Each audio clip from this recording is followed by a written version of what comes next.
Aleluia, louvado seja Deus. Vamos abrir, irmãos, a nossa Bíblia no livro dos Atos dos Apóstolos, capítulo de número 4. Louvado seja o nome do Senhor Jesus. Atos dos Apóstolos, capítulo de número 4.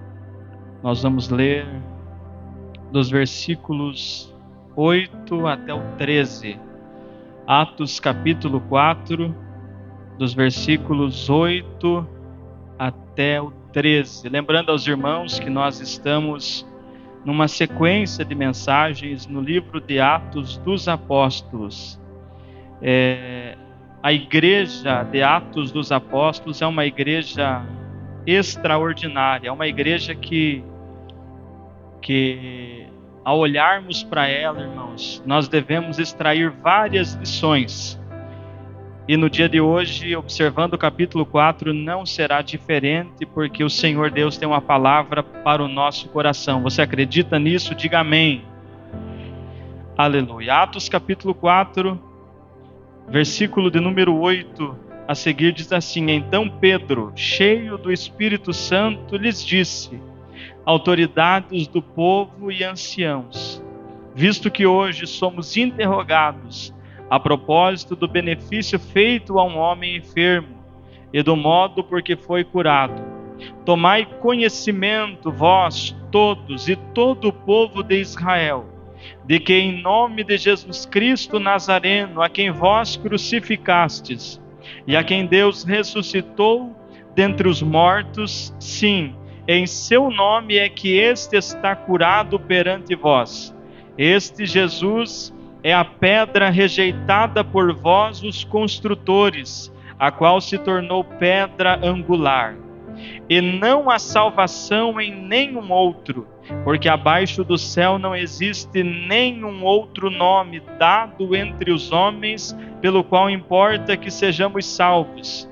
Ao verem a intrepidez de Pedro e João, sabendo que eram homens iletrados e incultos, admiraram-se e reconheceram que haviam eles estado com Jesus. E nós dizemos amém. Podeis assentar com liberdade para glorificar e exaltar o nome de Jesus. Irmãos, nesses dias em que nós estamos falando sobre o livro de Atos dos Apóstolos, no capítulo de número 1, nós vimos a promessa do Espírito Santo, a promessa do batismo com o Espírito Santo. No capítulo 2, nós vimos a realização dessa promessa. Jesus cumpriu a promessa, enviou o Espírito Santo desceu sobre a igreja foi cheia do Espírito Santo, foi revestida de poder. Nós vimos também, depois dos versículos 42 a 47 do capítulo 2, as características de uma igreja que é cheia do Espírito Santo, de um crente que é cheio do Espírito Santo. E no domingo passado nós vimos o capítulo 3, a cura extraordinária daquele homem, daquele paralítico que vivia à porta do templo chamada Formosa. Um milagre extraordinário foi relatado por Lucas. Pedro e João olharam para aquele homem, disseram para ele: não temos prata nem ouro. Pedro disse: mas o que tenho, isso eu te dou. Em nome de Jesus Cristo Nazareno, levanta e anda. Tomando-o pela mão, o levantou e aquele homem foi curado. Aleluia. E logo após esse milagre, irmãos, o povo ficou curioso com o que aconteceu. O povo disse: queremos saber o que é isso, de onde vem esse poder.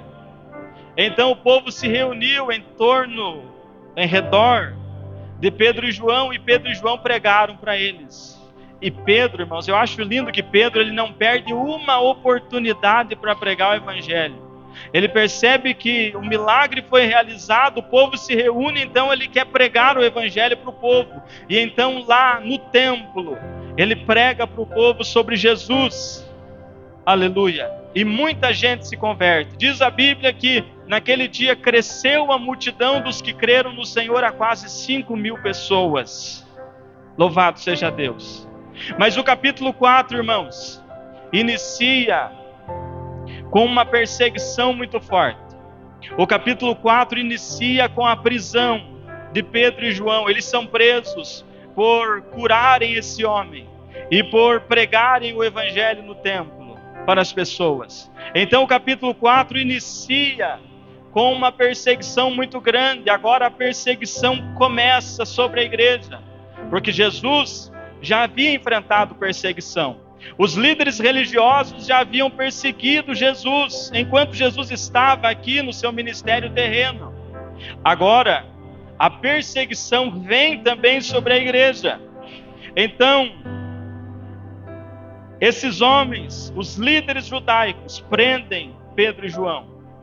Aí nos versículos que nós lemos, Pedro e João, eles pregam diante das autoridades religiosas. Aí depois, lá no versículo 23, eles são soltos, porque aqueles homens não encontram nenhuma acusação real contra eles e soltam eles. E lá a partir do versículo 23, eles são soltos e diz a Bíblia que eles vão reunir-se com alguns irmãos, eles vão reunir-se com a igreja. E eles contam para a igreja o que aconteceu. E então a igreja se reúne para orar. Quando Pedro conta para a igreja o que aconteceu, o milagre que aconteceu, a forma como eles foram presos, eles se reúnem e começam a orar com a igreja e buscar a presença de Deus, mas não tristes, não abatidos por causa da perseguição, mas eles se reúnem com a igreja para buscar de Deus mais poder, mais autoridade, mais ousadia, mais intrepidez para pregar a palavra do Senhor.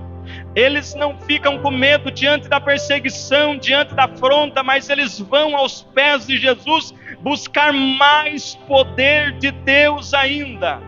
E Deus responde à oração deles. E diz a Bíblia que enquanto eles oravam, tremeu o lugar em que eles estavam reunidos. Enquanto eles oravam, as estruturas do prédio em que eles estavam orando começou a tremer, a ser abalada pelo poder de Deus que estava sendo manifesto naquele lugar. E diz a Bíblia que mais uma vez todos eles foram cheios do Espírito Santo. Irmãos, eu acho isso daqui interessante, porque eles foram cheios do Espírito Santo no capítulo 2. Aí, no capítulo 4, no começo, também diz que Pedro, cheio do Espírito Santo, pregou. Agora, lá no versículo 31, diz que eles foram cheios do Espírito Santo de novo. Porque ser cheio do Espírito Santo não é uma vez só na vida e acabou, irmãos. Deus tem sempre mais. Você pode ter dito, mas um dia eu já senti o poder de Deus na minha vida, já faz muitos anos. Lá na época de 1900 e Guaraná de rolha, eu senti a glória de Deus na minha vida e agora não sinto mais. Não, Deus, Ele quer nos encher do seu Espírito Santo hoje, agora. Deus quer nos encher do seu Espírito Santo amanhã. Deus quer nos encher do seu Espírito Santo no próximo culto também. É todos os dias uma vida cheia do Espírito Santo. Aleluia. Irmãos, algumas coisas nos chamam a atenção no capítulo 4. A primeira é a perseguição. Então a perseguição vem sobre a igreja agora. E quem persegue a igreja aqui no capítulo 4 são os sacerdotes, o capitão do templo, os saduceus.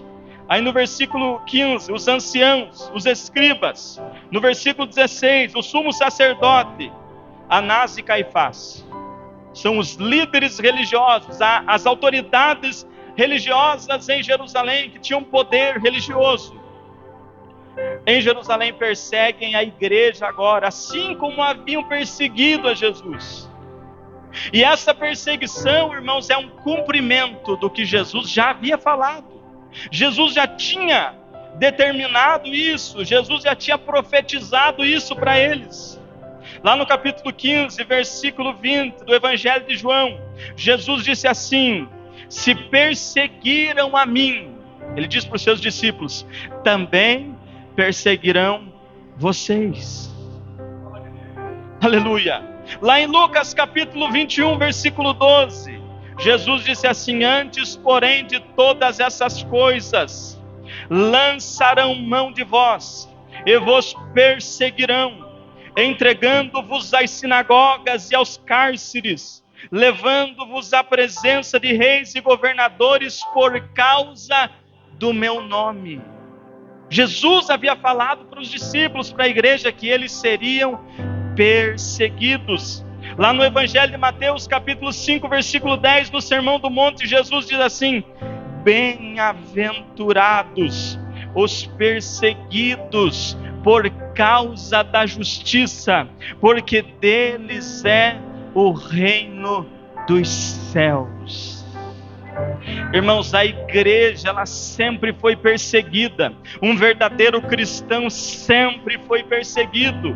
Na segunda carta a Timóteo, no capítulo 3, versículo 12, o apóstolo Paulo diz assim: todos quantos querem viver piedosamente em Cristo Jesus serão perseguidos. Isso é para nós hoje. Todos aqueles que querem viver piedosamente em Cristo Jesus serão perseguidos. Serão perseguidos. Alguém aqui já foi perseguido? Se não foi, alguma coisa está meio errada, irmãos.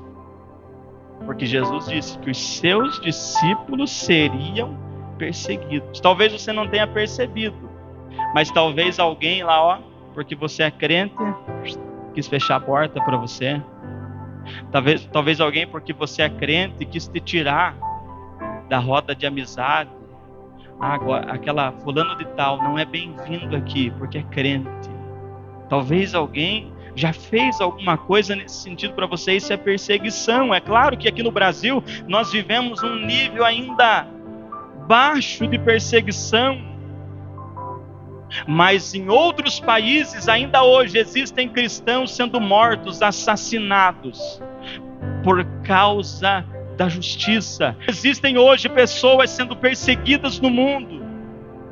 Lá, principalmente na janela 10 por 40, que são os países menos evangelizados do mundo, existem pessoas que são assassinadas, famílias que são assassinadas por não negarem o nome de Jesus ainda hoje, agora. A igreja sempre foi perseguida. A igreja sempre sofreu afrontas do mundo, porque a igreja não é desse mundo.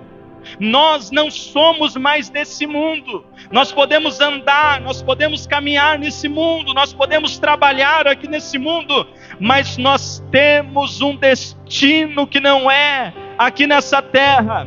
O nosso destino é nos céus. A nossa cidade vem dos céus. Nós estamos aguardando o dia que Jesus virá nos buscar. Então nós andamos nesse mundo, nós vivemos nesse mundo, mas nós não somos desse mundo. Você não é mais desse mundo. Sabia disso? Você não é mais desse mundo. É por isso que às vezes você se sente e parece que meio... mas parece que, será que é eu que estou... Mas parece que esse mundo está tão esquisito. Não, irmãos, porque nós não somos mais daqui. Esse mundo está indo de mal a pior. As pessoas estão cada vez mais se afastando de Deus e mergulhando nas promiscuidades desse mundo, mas a igreja de Cristo está olhando para os céus. A igreja de Cristo está olhando para a eternidade, porque muito em breve os céus irão se abrir e Jesus Cristo virá para nos buscar. Glória a Deus, aleluia. Então a primeira coisa que nós notamos no capítulo 4 é a perseguição. A igreja começa aqui a ser perseguida. Aleluia. Mas diante da perseguição, irmãos, mais a igreja crescia. Quanto mais perseguiam a igreja, mais a igreja crescia. Eu acho isso lindo. Quanto mais querem acabar com a igreja, mais a igreja cresce. Quanto mais querem destruir com a igreja, mais a igreja cresce. E eu tenho uma palavra de Deus para dizer para vocês nessa noite. Quanto mais o diabo quis acabar com essa igreja aqui, Quanto mais o diabo quis sufocar a obra de Deus aqui, quanto mais o diabo tentou destruir a obra de Deus aqui, mais essa igreja vai crescer, mais essa igreja vai avançar, porque o dono desta obra é Jesus Cristo de Nazaré. Aleluia. A segunda coisa que nós percebemos nesse texto aqui é a pregação do apóstolo Pedro. Ele é chamado diante das autoridades. Lá no capítulo 3 ele prega para o povo. O povo está no templo, ele prega para o povo. No capítulo 4 agora ele prega para as autoridades. Eles são presos. Pedro e João foram levados para a prisão e são levados diante do sumo sacerdote, que era a maior autoridade religiosa em Israel, e diante de todas aquelas pessoas que eu citei aos irmãos anteriormente. Então eles são levados diante deles para prestar esclarecimentos. E nos versículos que nós lemos, versículo 8, começa dizendo que Pedro estava vazio. Pedro estava cheio do Espírito Santo. Ele não estava assim para brincadeira. Ele foi tomado do poder do Espírito Santo para responder àqueles homens. Aleluia. A segunda coisa que me chama a atenção é que a pregação de Pedro tem pelo menos 4 temas na pregação de Pedro, 4 pontos centrais aqui na pregação de Pedro. A primeira coisa que Pedro prega para eles é a ressurreição de Jesus. Está lá no versículo 10. Ele diz assim: versículo 10: tomai conhecimento vós todos e todo o povo de Israel, de que em nome de Jesus Cristo Nazareno, a quem vocês crucificaram e a quem Deus ressuscitou dentre os mortos. A primeira coisa que ele faz questão de enfatizar é que Jesus Cristo ressuscitou, irmãos.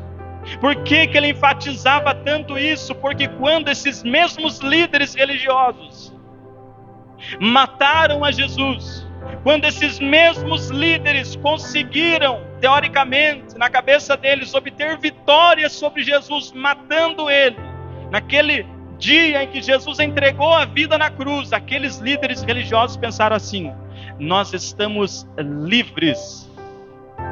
Agora acaba essa folia, acaba essa bagunça. Agora acabam esses milagres. Agora acabam esses seguidores. Agora tudo isso vai acabar. E quando alguém noticiou que Jesus havia ressuscitado, eles inventaram uma história. Eles combateram contra a notícia de que Jesus tinha ressuscitado. Mas agora, então, Pedro faz questão de enfatizar. Pedro diz assim: olha, esse homem que foi curado, e o homem estava diante deles, eles não tinham como negar o milagre. Então Pedro diz: olha, esse homem que não andava, que desde o nascimento nunca andou, esse homem que não conseguia firmar os pés no chão, ele só conseguiu fazer isso porque Jesus, aquele que vocês mataram, ele ressuscitou dentre os mortos, ele está vivo. Esse homem só conseguiu andar porque Jesus está vivo, porque Jesus não ficou na sepultura, porque Jesus ressuscitou ao 3º dia. Eu imagino o que aqueles homens pensaram, né? Acharam que tudo ia se aquietar, ia se acabar, mas agora esse Jesus ainda continua incomodando. Esse Jesus ainda continua fazendo milagres, porque ele ressuscitou. É por isso que Pedro diz. Então, o primeiro ponto que Pedro fala é que Jesus ressuscitou. O segundo, Pedro enfatiza o poder do nome de Jesus para curar. Está no versículo 10 também. Aí Pedro diz assim: em seu nome é que este está curado perante vós. No nome de Jesus. Pedro fala para eles do poder do nome de Jesus para curar. Irmãos, o poder do nome de Jesus é extraordinário, irmãos, para curar. É por isso que quando fala o nome de Jesus, os demônios saem, os demônios correm, E não são só os demônios, mas quando o nome de Jesus, o poder do nome de Jesus entra em ação, a doença também sai, a enfermidade também sai, porque há poder no nome de Jesus Cristo para curar. A igreja precisa acreditar nesse poder que há no nome de Jesus para curar. Aleluia! O poder não está no nome da igreja. O poder não está no nome do pregador, no nome do pastor. O poder está no nome de Jesus. Então pode ser o crente mais simples que for, se estiver na presença de Deus e pronunciar o nome de Jesus, os demônios têm que correr, têm que bater em retirada, porque o poder está no nome de Jesus. Tem alguém aqui que acredita no poder do nome de Jesus? Aleluia. Então diga Jesus, diga bem forte, Jesus. Mais uma vez, Jesus. Mais uma vez, Jesus. Mais uma vez, Jesus. O inferno não gosta que você pronuncie esse nome. Mais uma vez, Jesus. Jesus. E Ele está aqui nesta noite, irmãos. Basta nós crermos no seu poder. Aleluia. Glória a Deus. O terceiro ponto que Pedro fala na sua mensagem é que Jesus é a pedra angular, é a pedra principal que os construtores rejeitaram. Lá no versículo 11, Pedro diz assim: este Jesus é pedra rejeitada por vós, os construtores, a qual se tornou pedra angular. Pedra angular é a principal pedra, irmãos, é a pedra de esquina.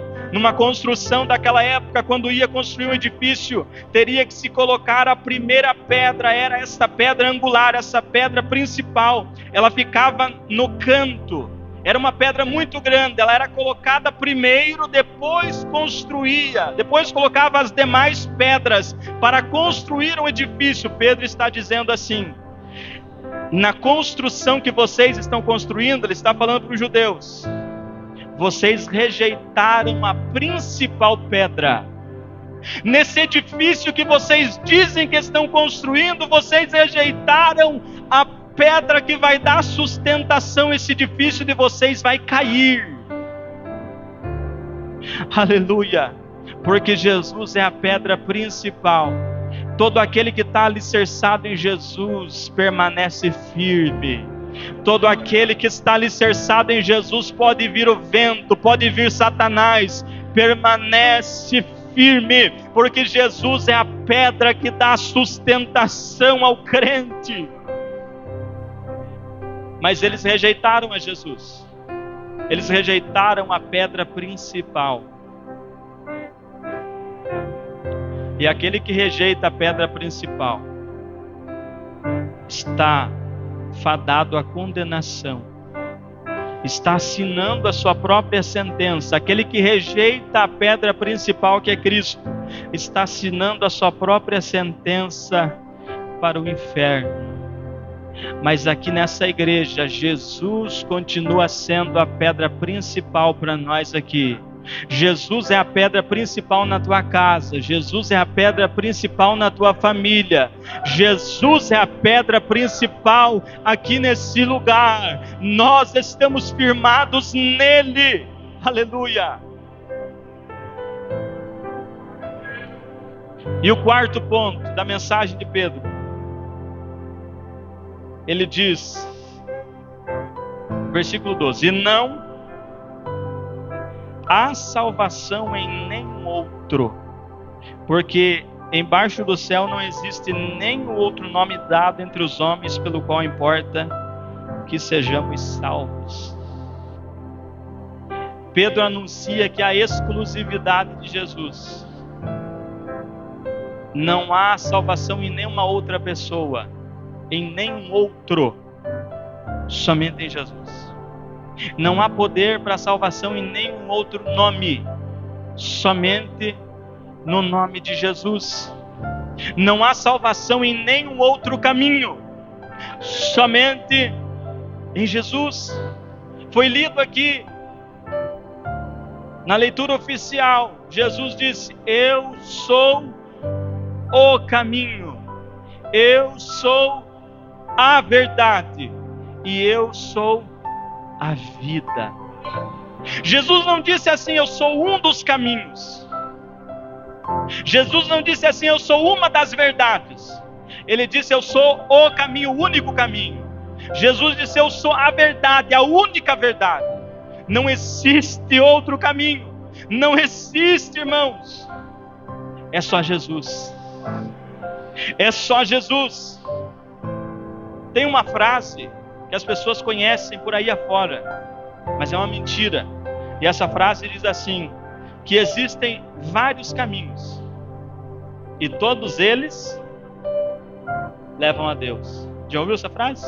Existem vários caminhos e todos eles levam a Deus. Mas essa frase é uma mentira, porque somente Jesus é o caminho. Somente Jesus. A frase correta seria assim: existem vários caminhos e todos eles conduzem ao inferno. E somente Jesus conduz à salvação. Todos os caminhos, eu quero que todos os irmãos prestem atenção nisso. Todos os caminhos, irmãos, todos os caminhos conduzem ao inferno, exceto Jesus. Todos os caminhos conduzem ao inferno, somente Jesus conduz à salvação. Todos os caminhos. Quais caminhos? O caminho das obras. De repente, vamos imaginar, uma pessoa decide assim: eu vou ser uma pessoa boa. Eu vou pegar meu dinheiro, vou sair doando, distribuindo para todo mundo, no mundo inteiro, e assim eu vou ser salvo. Não vai. Se não for por Jesus, não vai.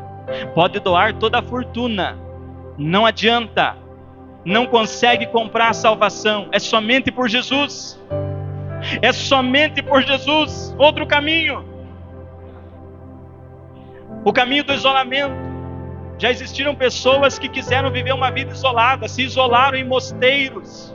Imagine uma pessoa que se isola e diz assim: eu vou passar a vida inteira isolada, no meio de um mato, no mosteiro, não vou ter contato com o mundo, porque daí quando eu morrer eu vou ser salvo. Não vai, porque é somente Jesus o caminho.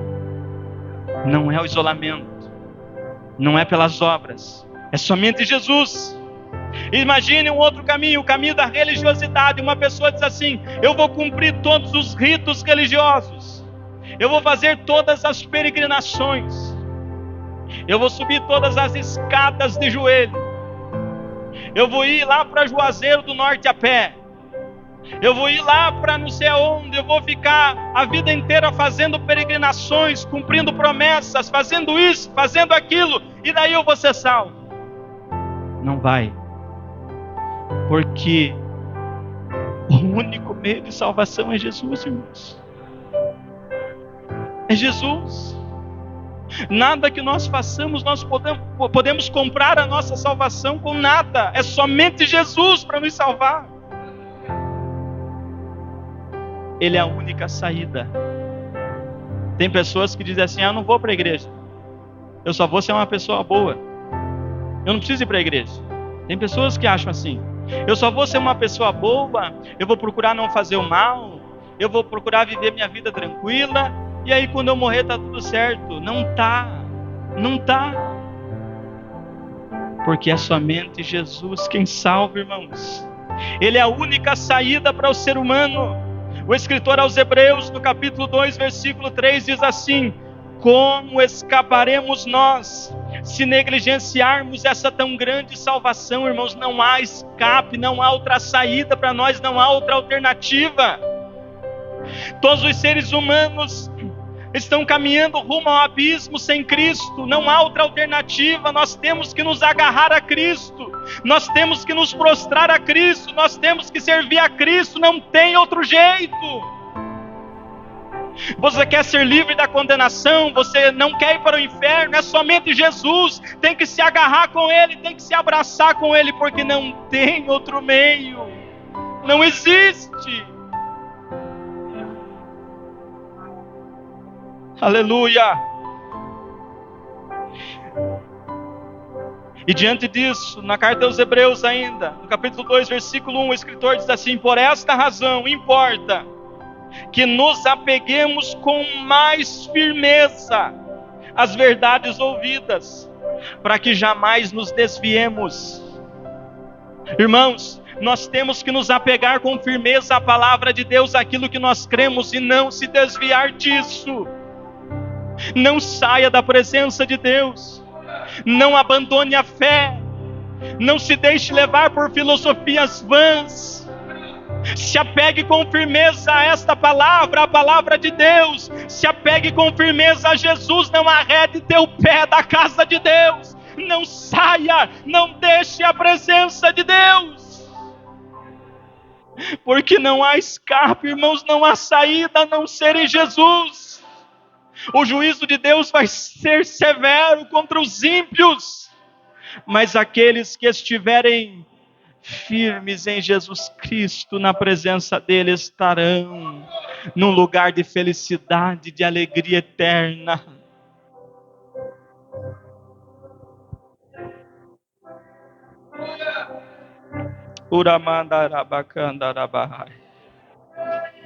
Você pode sentir a presença do teu Salvador nessa noite. Ele está aqui. Aquele que morreu na cruz do Calvário, ressuscitou ao terceiro dia, ele está aqui. Aleluia, louvado seja Deus. Para encerrar, eu gostaria de ler mais um texto. Olha aqui o que a Bíblia diz. Irmãos, isso aqui é a Bíblia que está dizendo. Eu não estou trazendo histórias para os irmãos, historinhas. Eu não estou falando algo da minha cabeça. Isso aqui é a Bíblia que está dizendo. Olha o que a Bíblia diz no Salmo de número 2. Salmo de número 2, versos 11 e 12. Olha o que a Bíblia diz isso aqui. A Bíblia diz assim: servi ao Senhor com temor e alegrai-vos nele com tremor. Para servir ao Senhor com temor e tremor, porque Ele é santo, porque Ele é santo, porque Ele é santo. Eu vou repetir, porque Ele é santo. Aleluia. Agora no versículo 12, irmãos. No versículo 12 diz assim: beijai o filho, para que ele não se ire, e não pereçais no caminho, porque dentro de pouco tempo se inflamará a ira, e bem-aventurados todos os que nele se refugiam. Irmãos, a ira de Deus vai vir sobre esse mundo. Não pense que vai viver sempre assim no oba-oba esse mundo, não. A ira de Deus vai vir sobre esse mundo. Muito em breve a ira do Cordeiro se inflamará. Então o texto diz assim: beijai o filho para que ele não se ire, se renda a Cristo, abrace a Cristo, ame a Cristo, se entregue a Cristo. Aleluia. Para que não pereça no caminho. Quando Ele derramar a ira sobre esse mundo aqui, irmãos, não vai ter mais solução, não vai ter mais jeito. Quando Ele derramar a ira sobre as pessoas no inferno, não vai adiantar mais gritar. Não vai adiantar se espernear lá, não vai adiantar. É por isso que a Bíblia diz: bem-aventurados todos os que nele se refugiam. Se refugie em Cristo. Encontre refúgio em Cristo nessa noite. Quem sabe você entrou aqui e não tem certeza da tua salvação. Se refugie em Cristo hoje. Tem crentes que pensam assim: puxa, eu não sei se eu vou ser salvo. Eu não sei. Tem crente que tem medo da morte. Tem crente que tem medo de cruzar na frente de gato preto. Tem crente que tem medo de encontrar com macumba na encruzilhada. Tem crente que tem medo de sexta-feira 13. Pare com isso, irmão. Você é crente, lavado e remido no sangue de Jesus. Tenha certeza na tua salvação. Tenha certeza em quem você crê. Se por um acaso você hoje entrou aqui sem ter certeza da tua salvação, hoje é noite de você abraçar Cristo. Por mais que você já seja crente há vários anos, hoje é noite de você se abraçar com Cristo e sair daqui tendo certeza para o lugar para onde você vai, tendo certeza da tua salvação, tendo certeza da vida eterna em Cristo Jesus. Porque é somente nele há salvação.